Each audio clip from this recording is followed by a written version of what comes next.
오늘 하나님 말씀은 빌립보서 2장 말씀입니다.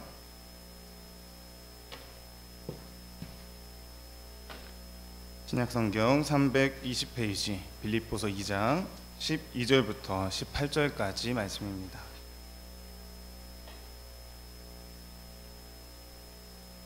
신약 320페이지입니다. 한 절씩 교독하겠습니다. 그러므로 나의 사랑하는 자들아, 너희가 나 있을 때뿐 아니라 더욱 지금 나 없을 때에도 항상 복종하여 두렵고 떨림으로 너희 구원을 이루라.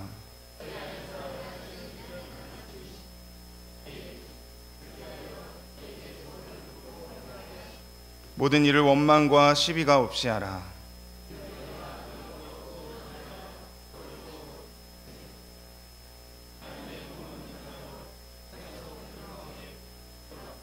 생명의 말씀을 밝혀 나의 다름질이 헛되지 아니하고 수고도 헛되지 아니하므로 그리스도의 날에 내가 자랑할 것이 있게 하려 함이라.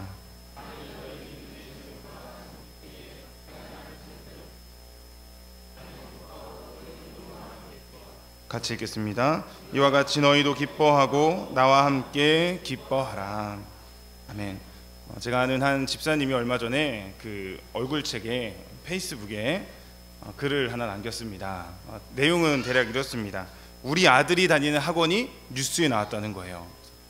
이게 자랑스러워야 되는데 사실 자랑스럽지가 않다 하면서 글을 좀 남겼습니다.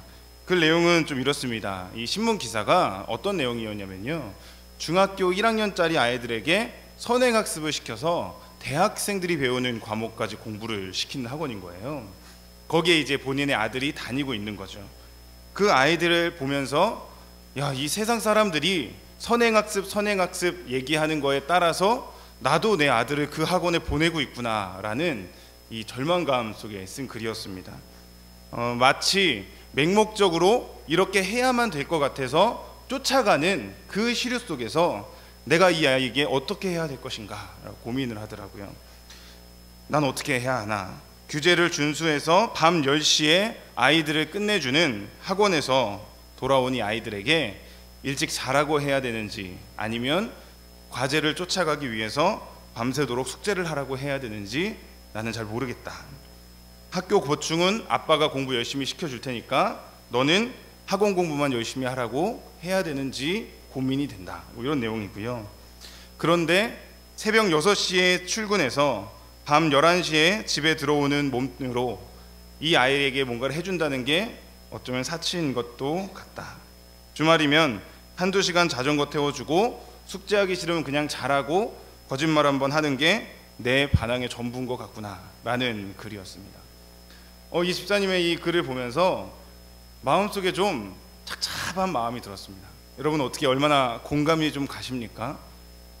세상 사람들이 다 해야 된다고 그러기에 내 아이도 그렇게 보내고 있는 겁니다.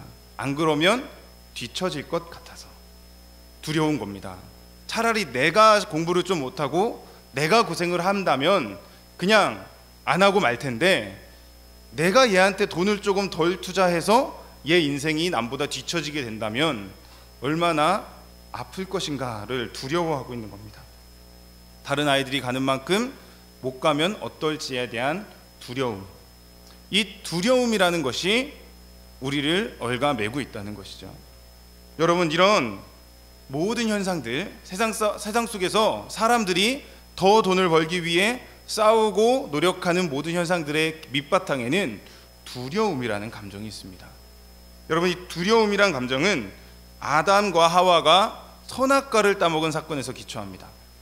창세기 3장에 보면 아담과 하와가 선악과를 따먹고 제일 첫 번째 느꼈던 감정은 수치심입니다. 그래서 무화과 나무인 잎으로 치마를 엮어서 만들었죠. 그 다음에 느낀 감정이 바로 두려움이라는 거였습니다. 하나님의 거니시는 소리를 듣고 두려워 숨는 현상이 아담과 하와의 범죄 이후에 나타났다는 겁니다. 그래서 인간은 두려움 속에 떠는 존재가 됐고 그것이 죄로 말미암은 거라는 거예요. 죄인이 된 인간은 끊임없이 두려움을 머릿속에서 생산해내고 계속해서 두려움 속에서 살도록 형벌을 받았다는 겁니다. 그러니까 두려움은 죄의 결과이고 우리가 죽는 날까지 감당해야 할 아픔이라는 것이죠. 어떤 사람들은 이 두려움 때문에 정신병에 걸리기도 하고, 어떤 사람들은 이 두려움 때문에 자신의 모든 걸 다 쏟아서 힘겹게 평생을 살기도 합니다. 죄인이 된 인간은 끊임없이 두려움을 만들어내고 그 속에서 계속해서 괴로워하는 것이죠. 어떤 학자는 아직 일어나지도 않을 일에 대해서 걱정하는 게 인간의 걱정의 40%가 넘는다고 이야기하기도 합니다. 심각하죠. 두려움이라는 건 이처럼 우리에게 많은 염려와 걱정들을 준다는 겁니다. 이 두려움이라는 것은 아까 제가 얘기했던 자녀 교육뿐만이 아니라 인간 사상의 모든 부분에 걸쳐 있습니다. 그러니까 두려움이라는 건 우리가 미래를 알 수 없기 때문에 느낄 수밖에 없는 감정이고, 사단은 그 두려움이라는 감정을 사용해서 우리를 계속 시험한다는 거죠. 너 다음에 어떻게 될지 몰라. 지금 교회 말고 돈을 벌러 가야 돼. 너 앞으로 어떻게 될지 몰라. 지금 그 돈을 헌금하는 게 아니라 저축해야 될지도 몰라. 우리를 두렵게 만들고 하나님께 향하는 걸음을 되돌아오도록 사단은 계속 유혹한다는 것입니다. 그리스도인들도 이런 두려움 속에서 살고 있고 항상 결단을 해야 되는 위치에 있습니다. 그리고 성경에 보면 사도 바울도 두려움을 가지고 있었습니다. 그 중에 오늘 본문에 사도 바울의 두려움이 나옵니다. 우리 같이 12절 말씀을 읽어보겠습니다. 시작. 그러므로 나의 사랑하는 자들아, 너희가 나 있을 때뿐 아니라 더욱 지금 나 없을 때에도 항상 복종하여 두렵고 떨림으로 너희 구원을 이루라. 사도 바울은 두려움을 가지고 있어요. 근데 그게 어떤 두려움이냐면 세상을 향한 두려움이 아니라 하나님을 향한 두려움을 가지고 있었습니다. 내가 하나님 앞에 살기 때문에 혹여나 하나님의 말씀을 위배할까봐, 혹여나 하나님을 기쁘시지 못하게 할까봐 두려워하며 사는 삶이 사도 바울에게 있었다는 겁니다.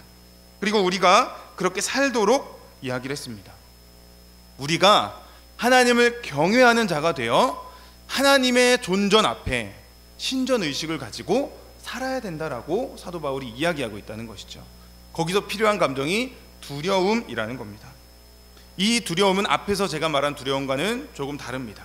미래에 대한 불확실성 때문에 느끼는 두려움이 아니라 내가 하나님 앞에 어떻게 살아야 할지를 고민하는 두려움이라는 것이죠. 여러분, 우리 요즘 교회에는 이 두려움이 필요합니다. 하나님 앞에 두려워하는 마음이 우리에게 필요하다는 겁니다. 교회마다 사랑과 은혜를 강조하다 보면서 많은 교회가 경외함이 없는 경우가 있습니다. 예배를 빠져도 한 주 빠질 수도 있지 뭐. 하나님 말씀을 어겨도 다음부터 잘하면 되지 뭐. 헌금을 하지 않아도 다음에 하면 되겠지 뭐, 괜찮겠지, 당장 벼락이라도 떨어지겠어? 라고 생각하는 경우가 우리에게 있다는 거예요. 여러분, 하나님은 우리가 두려워해야 될 대상이라는 걸 우린 잊어서는 안 됩니다. 사도 바울은 하나님을 두렵고 떨며 섬겨야 한다고 이야기하는 겁니다. 여러분, 11조 안 하면 벼락이 떨어집니까? 안 떨어집니다. 하나님 그렇게 쪼잔한 분은 아니에요. 하지만 우리의 믿음은 거기서 금이 갑니다.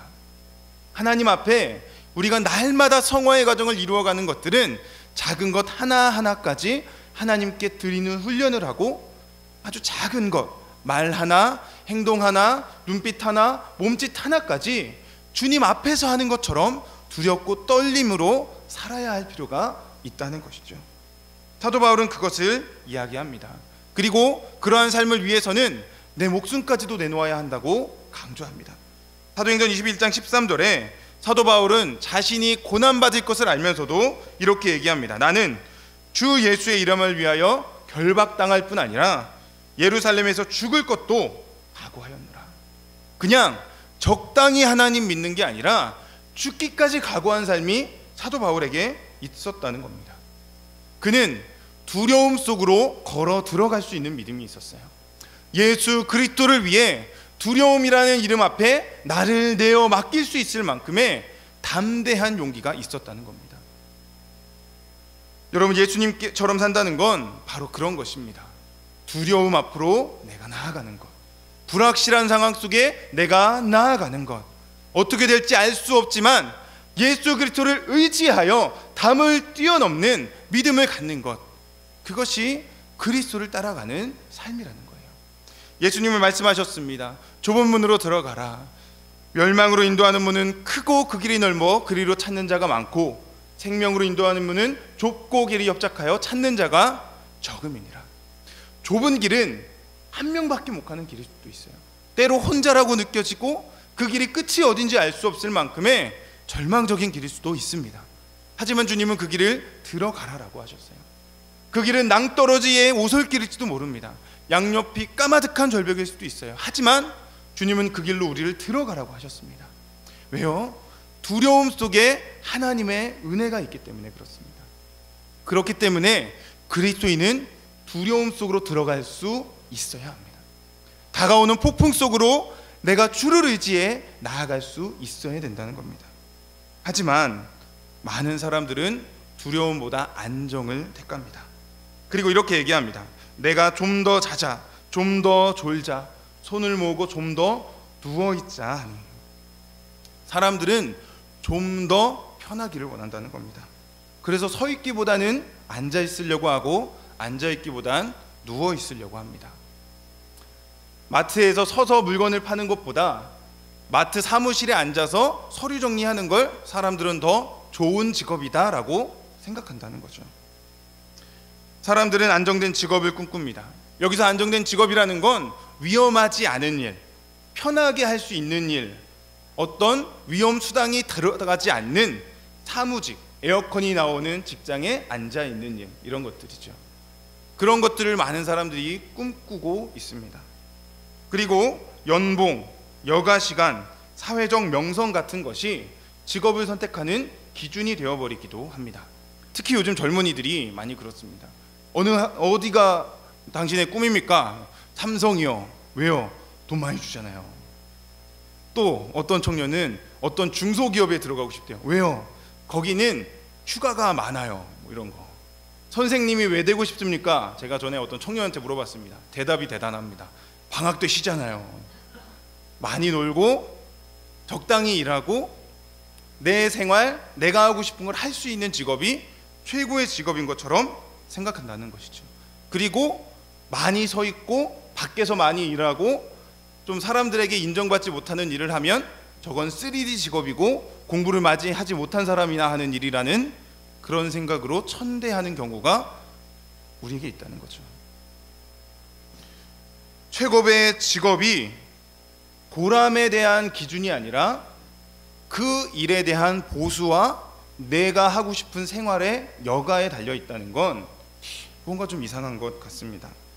그런 면에서 얼마 전에 꿈의 직장으로 소개된 회사가 하나 있습니다. 바로 제니퍼 소프트라는 회사인데 들어보셨습니까? 이 회사에서 그 직원들에게 제공해 주는 게 이런 게 있습니다. 그 책임감을 갖고 스스로 업무를 행할 수 있는 업무 환경, 뭐 이건 별거 아니고요. 4대 보험, 이것도 별거 아닌데 그 다음에 이 대단한 혜택들이 나옵니다. 주 5일 근무인데 하루에 7시간만 근무한대요. 10시 출근, 6시 퇴근. 그리고 그 6시 퇴근하는 중에 수영장을 이용하는 것도 근무 시간이고 가족들이 와서 같이 밥 먹는 것도 근무래요. 괜찮아요? 네, 주 35시간 근무인데 OECD 국가 중에 최고로 적은 수준이고 연간 정기 휴가가 기본이 한 달, 5년이 있으면 2주간의 가족 해외여행을 보내주고 10년이 있으면 2달 동안 유급으로 휴가를 준답니다. 야, 대단하죠? 선택적 복지금 1년에 300만 원을 그냥 쓰고 싶은 데 쓰는 거예요. 회사 돈을 책도 사도 봐도 되고 영화 봐도 되고 마음대로 쓸 수 있고 그 대단한 게 또 있습니다. 그 출퇴근 등 업무에 발생한 차량 유류비를 주고 교육도 해주고 건강검진도 매년 부모님과 본인, 배우자, 아이들 건강검진비를 다 내주고 대단하죠. 제가 제일 부러웠던 게 전세자금 2천만 원 지원, 차량 구입 2천만 원 지원, 그리고 여성 생리휴가 1개월 유급, 육아휴직 2년 뭐 이러면서 엄청난 혜택들을 얘기하는 거예요. 어떤 생각이 드십니까? 나도 저런 회사 좀 들어가면 좋겠다 이런 생각 드세요? 야, 저 회사 사람도 좋겠다 이런 생각이 드십니까? 근데 제가 지금 이 얘기를 길게 하는 게 왜냐면요, 저는 이 회사에 대한 얘기를 들으면서 마음이 착잡했습니다. 왠 줄 아세요? 여기 이런 복지를 하는데 얼마나 많은 돈이 들어갈까요? 엄청난 돈이 들어갈 겁니다. 근데 여러분, 이 돈을 쓰는 목적이 무엇입니까? 우리 회사 사람들 하고 싶은 거 하면서 세상을 편하게 살도록 해주는 게 이 복지제도의 목적 아닙니까? 여러분, 돈을 써야 되는 목적을 잘못 알고 있다는 거예요. 그럼 돈은 어디에 써야 될까요? 돈은 어디에 써야 될까요? 필요한 사람에게 써야 됩니다. 밥이 없어 굶는 자들,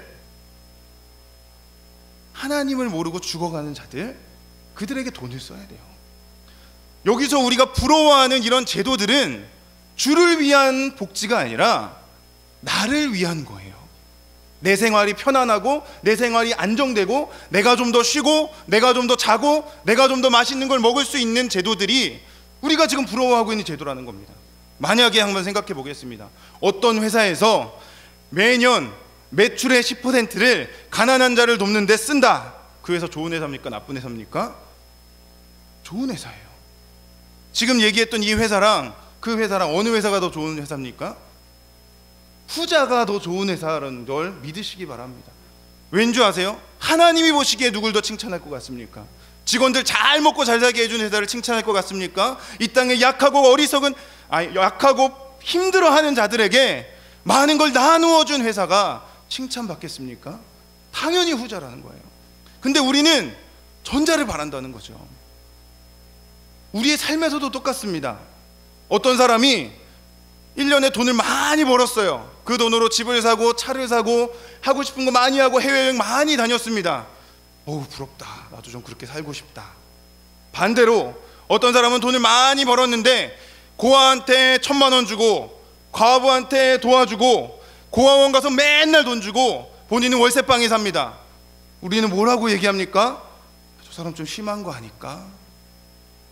여러분, 하나님은 어떻게 보실지 우리는 좀 고민해야 합니다. 물론 좀 극단적인 면이 있어요. 하지만 우리는 생각해 볼 필요가 있습니다. 제가 예전에 섬겼던 교회에 진짜 대단한 집사님이 한 분 계셨어요.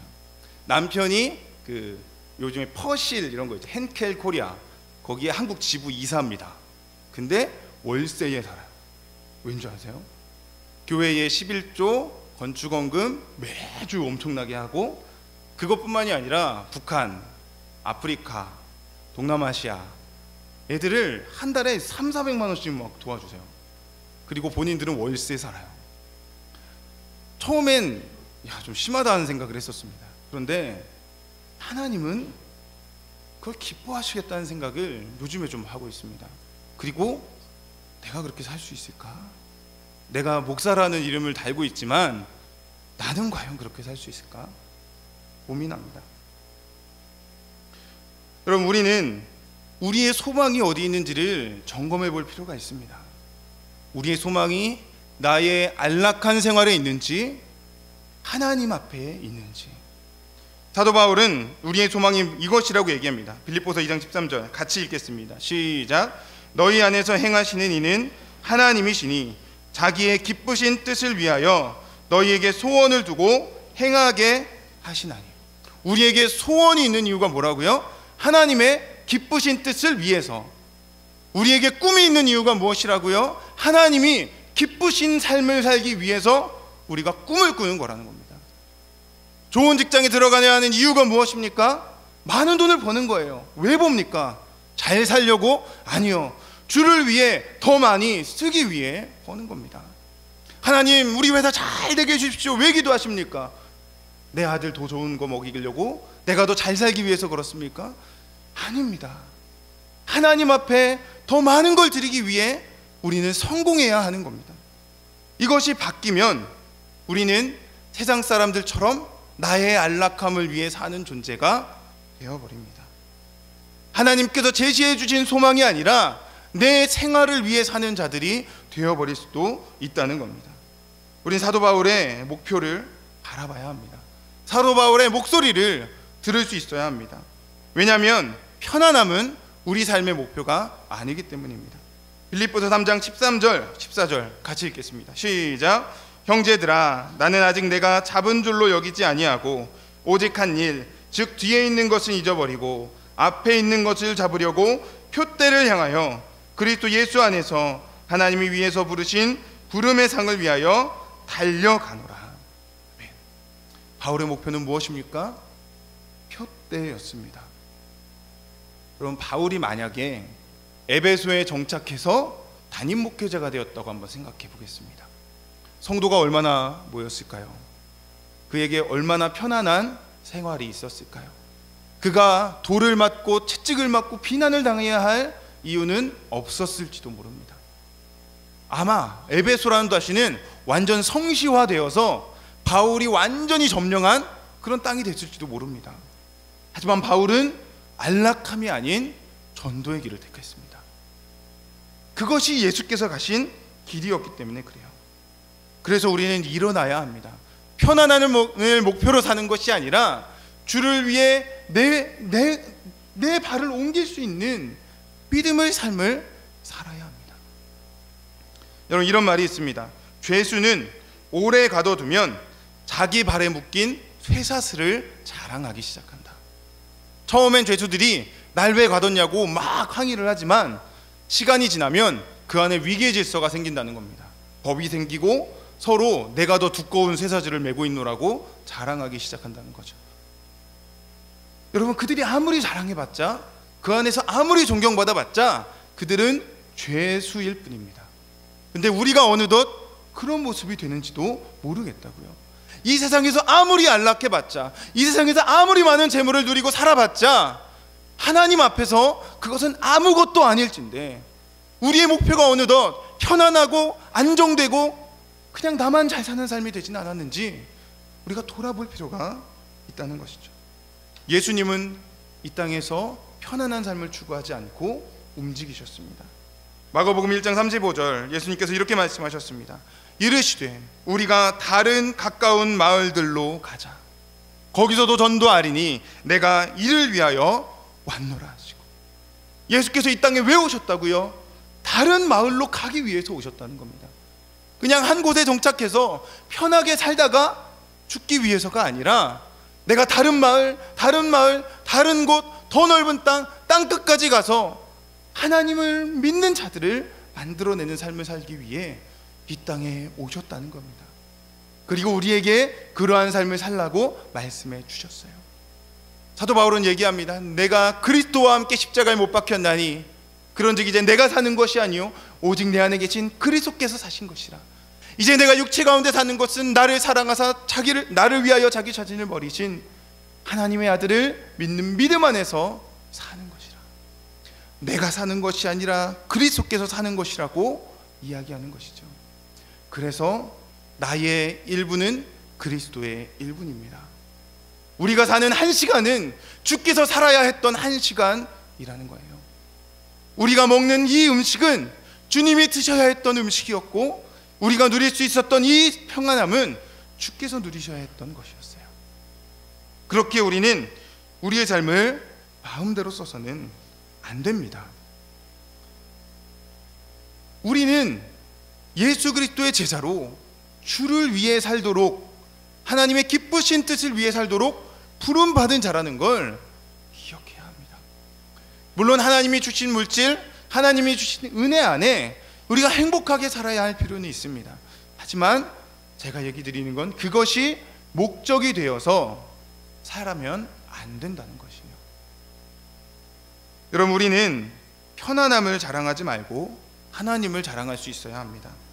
우리는 하나님을 경험할 수 있는 두려움 속에 나를 내어 놓을 수 있어야 합니다. 사랑하는 여러분, 여러분의 삶 속에 하나님을 경험하는 삶이 있으십니까? 내 삶을 하나님이 주관하신다는 걸 말이나 생각이 아니라 정말로 체험하고 계십니까? 만약에 그렇지 않다면 왜 그런지 우리가 생각해 봐야 합니다. 저는 그렇게 생각합니다. 두려움 속에 나아가지 않기에 하나님이 도와주실 필요가 없는 건 아닌가 생각해 봅니다. 하나님이 도와줄 필요 없이 내가 내 힘으로 다 빠져나갈 구멍 다 마련해놨는데 하나님이 뭐하러 우리 삶에 개입하십니까? 도와줄 필요가 없다는 겁니다. 빌립보서 2장 15절에 바울은 우리가 어그러지고 거스르는 세대 속에 살고 있다고 얘기합니다. 그리고 그 속에서 우리는 흠이 없는 빛의 자녀로 살아야 한다고 이야기합니다. 무슨 말일까요? 이 세상은 어그러졌기 때문에 바르게 사는 자들이 비난받을 수밖에 없다는 거예요. 우리가 하나님을 위해 살려면 두려움 속에 나를 내어 버려야만 하나님의 은혜를 경험하며 살 수 있다는 말입니다. 그냥 남들 하는 대로, 남들이 가는 대로, 그들의 모습대로 살아서는 우리가 빛의 자녀로 살 수가 없다는 것이에요. 세상은 어그러져 버렸기 때문에 그렇다는 겁니다. 그럼 우리는 용기를 내야 합니다. 두려운 삶을 살아야 하나님을 경험할 수 있다는 걸 우리는 알아야 합니다. 아브라함은 본토 친척을 떠났기에 믿음의 조상이 될 수 있었습니다. 다윗이 골리앗을 쓰러뜨릴 수 있었던 것은 그가 들에서 야수들과 싸우며 양을 지키는 경험이 있었기 때문에 그렇게 할 수 있었다는 거예요. 여러분, 우리가 나를 지키시는 하나님을 믿을 수 있는 방법이 무엇입니까? 나를 지켜주신 걸 경험해 봐야 느낄 수 있다는 거예요. 그렇지 않고서는 말이나 글이나 생각으로 경험한 하나님의 보호는 나의 신념이 될 수 없고 나의 삶이 될 수 없다는 걸 우리는 인식해야 합니다. 가장 확실한 게 무엇입니까? 지난번에도 이렇게 도와주셨으니까 이번에도 반드시 도와주실 거야. 그 믿음이 없이는 하나님을 믿을 수 없다는 거예요. 우리에게 환난이 다가오는 이유가 무엇입니까? 지금부터 계속해서 훈련하시는 겁니다. 작은 것을 도우시는 하나님을 통해 큰 것을 도우시는 하나님을 경험하고 내가 내 자신을 두려움 속에 내어 맡기며 두려움을 이기는 사람으로 바뀔 수 있도록 하나님이 우리를 연단하시는 것이 우리의 시험이라는 겁니다. 하나님을 경험하며 살았던 조지 뮬러, 그는 5만 번의 기도 응답을 받았습니다. 어떻게 그럴 수 있었을까요? 그가 가난했기 때문에 그럴 수 있었습니다. 만약에 조지 뮬러가 돈이 많았다면 기도하지 않았을 겁니다. 돈이 많은데요, 내가 기도하지 않아도 먹을 걸 줄 수 있는데 왜 그렇게 기도했겠습니까? 조지 뮬러는 내일 무엇을 먹을지 알 수 없었습니다.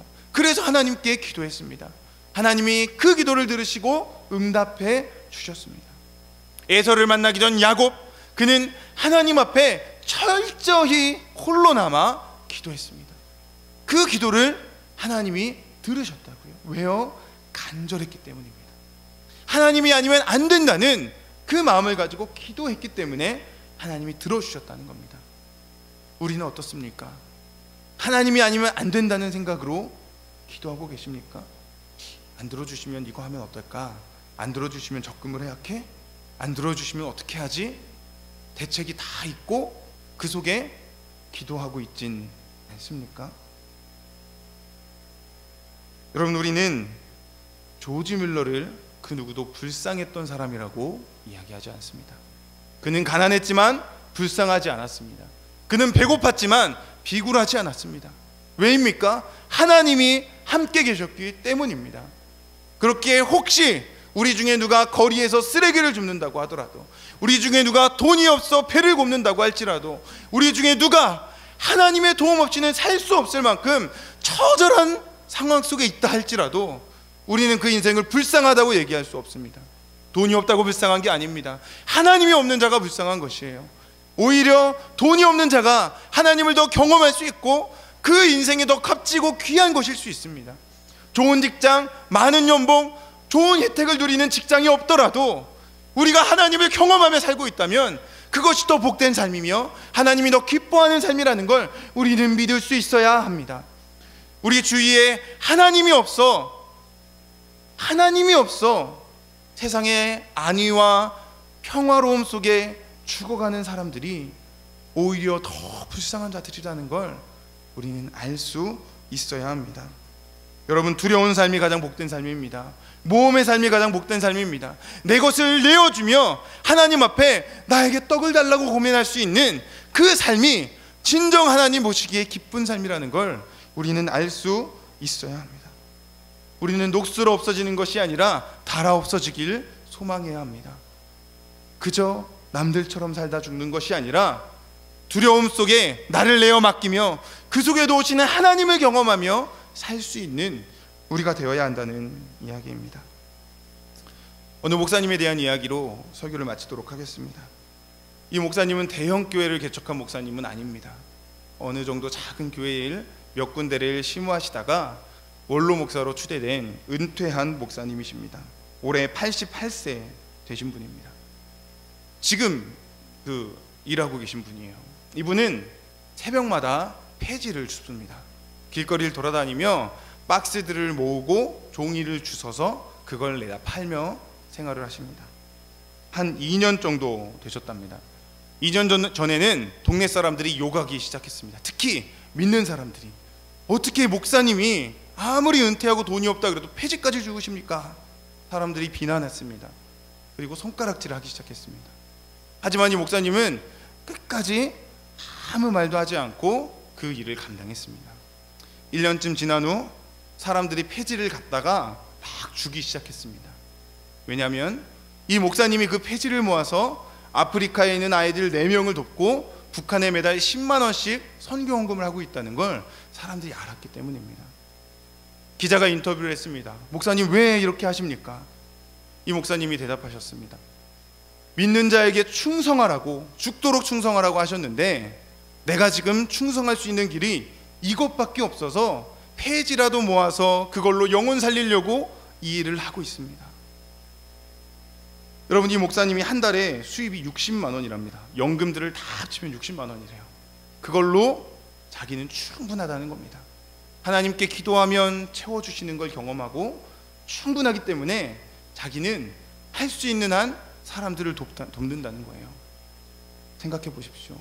88세, 언제 틀어질지 알 수 없고 언제 무슨 일이 발생할지 알 수 없습니다. 두렵지 않겠습니까? 걱정되지 않겠습니까? 하지만 그 목사님은 그 삶에 자신을 내어 놓았더라고요. 그리고 하나님의 도우심을 경험하며 살고 있습니다. 이 중에 우리가 중에 그 누가 이 목사님의 삶이 헛되다고 얘기할 수 있겠습니까? 그의 삶이 거짓된 삶이라고 얘기할 수 있겠습니까? 아니요. 오히려 존경받아 마땅한 삶이라고 생각합니다. 그럼 우리는 하나님 앞에 그러한 삶을 꿈꿀 수 있어야 합니다. 말씀을 마치겠습니다. 우리는 폭풍 중에 나아가는 삶을 살아야 합니다. 여러분, 우리가 가진 것 내 보호막으로 삼지 말고 남의 보호막으로 삼아줄 수 있어야 합니다. 우리가 혹시 어려움 속에 있다면 하나님의 도움을 경험할 수 있는 복된 시간이라고 생각하시기 바랍니다. 그 속에서 도우시는 하나님, 우리를 인도하신 하나님을 날마다 경험할 수 있을 줄을 믿습니다. 우리가 이 시간 함께 찬양하면서 좀 기도했으면 좋겠습니다. 여러분, 하나님 앞에 우리가 주님 품 안에 안겨 폭풍우를 뚫고 이겨내는 우리의 믿음을 가졌으면 좋겠습니다. 오늘 낮에 태풍 너구리 때문에 바람이 엄청나게 불었습니다. 그 바람을 보며 생각했습니다. 하나님, 내가 저런 바람 따위 두려워하지 않는 사람이 되게 해주십시오. 하나님, 내 삶에 폭풍우가 몰아치더라도 두려워하지 않을 수 있는 믿음을 내게 해주십시오. 내가 저 바람 앞에 당당히 나아가 그 속에 울며 눈물 흘리는 어린아이 같은 자들 품어줄 수 있는 사람이 되게 해주십시오. 그렇게 기도했습니다. 우리 함께 기도했으면 좋겠습니다. 우리 함께 찬양했으면 좋겠습니다. 하나님, 내 삶이 폭풍우 속에서 주님을 바라보는 삶이 되게 해달라고, 내가 세상 가운데 걱정과 두려움이 아니라 나를 지키시고 보호하시는 하나님을 경험하는 우리의 삶이 되게 해달라고 우리 함께 동성으로 기도하도록 하겠습니다. 기도하겠습니다. 하나님, 우리 마음 가운데 주를 향한 소망이 있기 원합니다. 폭풍 중에도 주를 바라보며 하나님의 은혜를 바라볼 수 있기 원합니다. 하나님, 우리가 주를 바라볼 수 있기 원합니다. 나에게 믿음 없음, 나의 연약함들, 아버지, 우리가 회개하오니 내가 하나님을 바라보며 폭풍 가운데에서도 주를 의지하며 담대히 주님을 의지할 수 있도록 역사해 주시옵소서. 하나님 아버지, 은혜를 구합니다. 아버지, 그 은혜를 구합니다. 주여 함께 해 주시옵소서. 하나님, 주를 바라볼 수 있는 믿음, 주님을 구할 수 있는 믿음 우리 안에 허락해 주시옵소서. 하나님 아버지, 내가 하나님 앞에 나아가게 하시고 하나님을 바라보게 하시고 온전히 하나님의 은혜를 보게 하여 주시옵소서. 주님의 사랑 앞에 나아가게 하여 주십시오. 주님의 은혜 앞에 나아가게 하여 주십시오. 주님을 바라보며 내가 두려움 속에서도 아버지 능력 이겨낼 수 있도록 주여 함께해 주시옵소서. 하나님 아버지, 주님의 은혜 앞에 나아가기 원합니다. 주여 함께해 주시옵소서. 주 품에 품으소서. 주 품에